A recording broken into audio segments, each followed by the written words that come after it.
नमस्कार मंडळी, चला आज पाहूयात तीळ शेंगदाण्याची चिक्की. त्या बनवायला आपण सुरुवात करूयात. एकदम सिंपल रेसिपी आहे.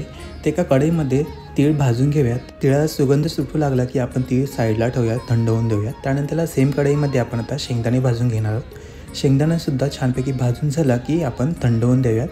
त्यानंतरला आपण मिक्सर जारमध्ये हे थंड झालेले शेंगदाणे आणि तीळ एकदम मिक्सरमध्ये आपण फिरून घेणार आहोत. एकदम जाड असे ठेवायचे थोडेसे.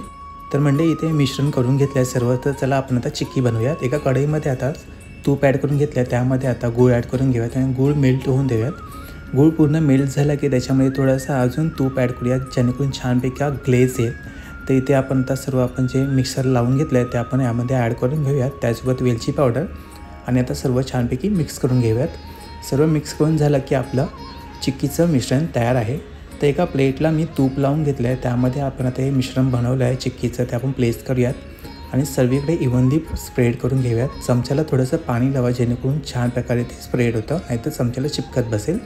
तर इथे आपण आता सर्व स्प्रेड करून घेतले आणि आपण कट करून घेतो आहे गरम असतानाच.